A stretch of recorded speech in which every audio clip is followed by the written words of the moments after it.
வானத்தை நீங்க கடலோட கம்பேர் பண்ணி பாருங்க. கடலுடைய மேற்பரப்புலாம் நமக்கு பெருசா ஒண்ணுமே தெரியாது. வெறுமன அலைகளும் சில முக்கியமான மீன்களும் கொஞ்சம் யூனிக்கான விஷயங்கள் மட்டும்தான் இருக்கும்.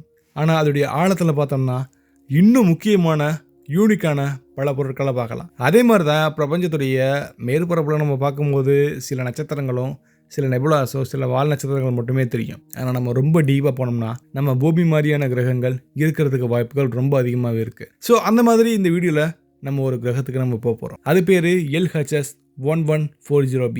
பூமியிலிருந்து 40 ஒளியாண்டுகள் தொலைவில் ரொம்ப சைலண்டாக சுற்றிட்டு இருக்கக்கூடிய ஒரு கல் கிரகம். இந்த வீடியோ மூலயமா நம்ம அந்த கிரகத்துக்கு ஒரு சின்ன ட்ரிப் போகலாம். இந்த கிரகத்தை பற்றின பல விஷயங்களை நம்ம பார்க்க போகிறோம். கண்டிப்பாக நீங்கள் ஆச்சரியப்படுவீங்க. வாங்க நம்ம பயணத்தை ஸ்டார்ட் பண்ணலாம். நான் உங்கள் லோகபால கார்த்திகேயன். இது Zenith of Science.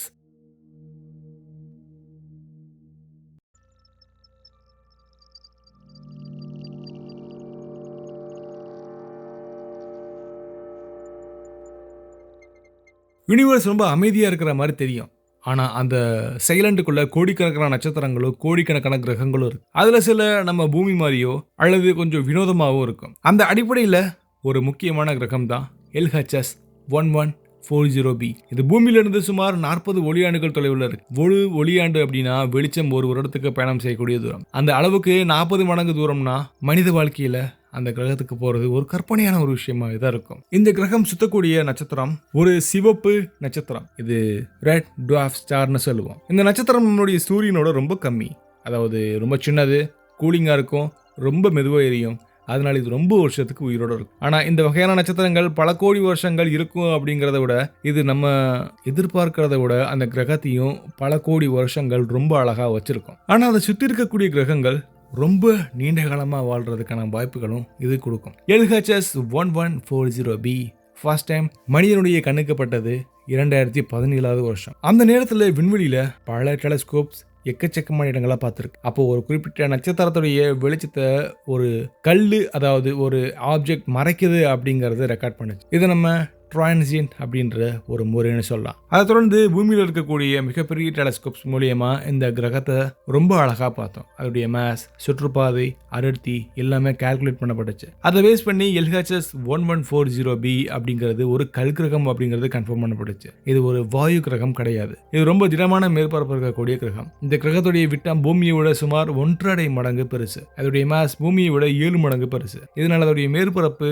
அதோடைய கிராவிட்டி பூமியை விட ரொம்ப பலமாக இருக்கலாம். நம்ம அங்கே நின்றோம்னா நம்மளுடைய உடல் எடை அதிகமாக நம்ம ஃபீல் பண்ணலாம். மனித உடலுக்கு இது ஒரு மிகப்பெரிய சவாலாகவே இருக்கும். இந்த கிரகம் தன்னுடைய நட்சத்திரத்தை சுற்றி ஒரு முறை கம்ப்ளீட் பண்ணுறதுக்கு சுமார் 25 நாட்கள் ஆகும். அதாவது அங்கே ஒரு வருடம் அப்படிங்கிறது நம்ம பூமியில் இருக்கக்கூடிய மாதத்துக்கு சமமானது. ஆனால் இதோடைய சுழற்சி கொஞ்சம் டிஃப்ரெண்ட்டாக இருக்குது. இந்த கிரகம் பெரும்பாலும் ஒரே பக்கம் தான் அந்த நட்சத்திரத்தை பார்க்குது. இதை நம்ம டைட்லி லாக்னு சொல்லுவோம். இதனால ஒரு பக்கம் எப்பயும் பகலாகவும் மறுபக்கம் எப்பயும் இரவாகவும் இருக்கலாம். ஆனால் இந்த கிரகத்துடைய வளிமண்டலம் இருந்துச்சுன்னா வெப்பத்தை பரவ செய்யும். அதனால முழுமையான உறைபனி அல்லது முழுமையான அதிகமான வெப்பம் இருக்கக்கூடிய ஒரு பகுதி கூட சில இடங்கள் இருக்கலாம். இந்த ரெண்டுக்கும் இடைப்பட்ட இடத்துல ஒருவேளை உயிர் வாழ்றதுக்கான சாத்தியக்கூறுகள் இருக்கலாம். LHS 1140b அதோடைய நட்சத்திரத்திலிருந்து அது அப்சர்வ் பண்ணக்கூடிய எனர்ஜி பூமியிலிருந்து சூரியனுக்கு வரக்கூடிய அந்த எனர்ஜிக்கு சமம். அதை விட கொஞ்சம் கம்மியாக தான் இருக்கும். ஆனால் அந்த நட்சத்திரம் ரொம்ப கூலிங்காக இருக்கிறனால இந்த கிரகம் ஹேபிட்டபிள் ஜோனில் இருக்கிறதுக்கான வாய்ப்புகள் ரொம்ப அதிகமாக இருக்குது. அதாவது தண்ணீர் லிக்விட் ஃபார்மில் இருக்கிறதுக்கான சரியான தூரம். இந்த கிரகத்துடைய மேற்பரப்பு வெப்பநிலை சராசரியாக 0 டிகிரி செல்சியஸ்க்கு பக்கத்தில் இருக்கலாம். வளிமண்டலத்தில் அதோடைய தன்மையை பொறுத்து இது மேபி மாறலாம். அடர்த்தியான வளிமண்டலம் இருந்துச்சுன்னா வெப்பம் அதிகமாக இருக்கும், அதிகமாக தங்கும். ரொம்ப மெல்லிய வளிமண்டலம் இருந்துச்சுன்னா வெப்பம் ரொம்ப சீக்கிரமாக வெளியேறும். மனிதன் உருவாக்கின ரொம்ப சக்தி வாய்ந்த விண்வெளி தொலைநோக்கியில் ஒன்று இந்த கிரகத்தை ரொம்ப ஆழமாக பதிவு செஞ்சது. அந்த தொலைநோக்கி இந்த நட்சத்திரத்துடைய வெளிச்சத்தை ரொம்ப அழகாக பார்த்தது. அதன் மூலியமா இந்த கிரகத்துடைய வளிமண்டலத்தை அங்கே ஏற்படக்கூடிய பல மாற்றங்களை ரெக்கார்ட் பண்ணுச்சு. அதன் மூலம் இந்த கிரகத்துடைய வளிமண்டலத்தில் ஹைட்ரோஜன், ஹீலியம் மாதிரியான கேஸஸ் ரொம்ப கம்மியாக இருக்கிறது தெரிய வந்திருக்கு. அதாவது இது ஒரு மிகப்பெரிய வாயு கிரகம் இல்லை, இது ஒரு திடமான கனமான நிலையான கிரகம் அப்படிங்கிறது கன்ஃபார்ம் பண்ணப்பட்டுச்சு. மேலும் கார்பன் டை ஆக்சைடு, நீராவி மாதிரியான வாயுக்கள் இருக்கிறதுக்கான சாத்தியக்கூறுகளும் நம்ம பார்த்துருக்கோம். இது இருந்துச்சுன்னா அந்த கிரகத்தில் ஒரு நிலையான காலநிலை இருக்கிறதுக்கான வாய்ப்புகள் இருக்கு. இந்த கிரகத்துடைய அடர்த்தியை பூமியோட ரொம்ப அதிகம். இதுக்கான அர்த்தம் அதோடைய மையத்தில் இருக்கக்கூடிய கனமான உலோகங்கள் ரொம்ப அழகா பூமி மாதிரி இருக்கலாம். இரும்பு ஒருவேளை மையத்தில் இருக்கலாம்.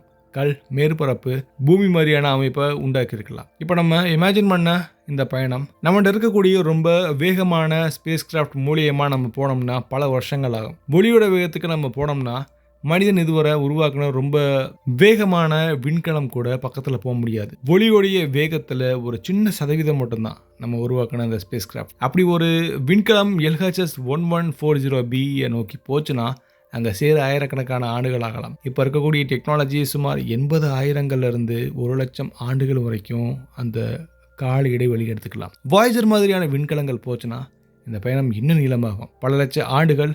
மனித வாழ்நாளில் இது ஒரு நினைக்க முடியாத ஒரு பயணமாக இருக்கும். ஆனால் சயின்ஸில் நடக்க முடியாத ஒன்றை நம்ம இங்கேருந்து அப்சர்வேஷன் மூலியமாக நம்ம நடத்தியிருக்கோம். இந்த கிரகம் பற்றின ஆராய்ச்சிகள் தொடர்ந்து நடந்துகிட்டே இருக்கும். புதிய டெலஸ்கோப், புதிய கருவிகள், புதிய கணக்குகள் எல்லாமே இதை பற்றின பல விஷயங்களை நமக்கு மாற்றும். LHS 1140B நமக்கு ஒரு மிகப்பெரிய கேள்வியை கொடுக்கும். பூமியில் மட்டும்தான் உயிரினங்கள் வாழக்கூடிய இடமா, அல்லது இந்த பிரபஞ்சத்தில் இன்னும் பல கிரகங்கள் இருக்குதா? இந்த கேள்விக்கு பதில் தர்றது ஃபியூச்சர் மிஷன். இந்த கிரகம் நம்மகிட்ட பேசாது, ஆனால் அதோடைய நட்சத்திரத்துடைய வெளிச்சம் மூலியமா பல மாற்றங்கள் கொடுக்கறதன் மூலியமா அந்த வெப்பத்திலிருந்து வரக்கூடிய மாறுபாடுகள், அதோடைய வளிமண்டலத்தில் உருவாகிற சின்ன சின்ன அடையாளங்கள் எல்லாமே சேர்ந்து ஒரு கதையை நமக்கு சொல்லலாம். அது வாழ்க்கையுடைய கதை கிடையாது, அறிவியலுடைய கதை. நம்ம பூமியில இருந்துட்டு ஒரு சின்ன ஸ்கிரீன் மூலியமா 40 ஒளியாண்டுகள் தொலைவில் இருக்கக்கூடிய ஒரு கிரகத்தை பற்றி படிக்கிறோம். இது மனித அறிவியுடைய ஒரு மிகப்பெரிய சாதனை. உடல் நம்ம ஃபிசிக்கலாக நம்ம போக முடியாது, ஆனால் நம்ம மைண்ட் மூலியமாக அதை பற்றி நம்ம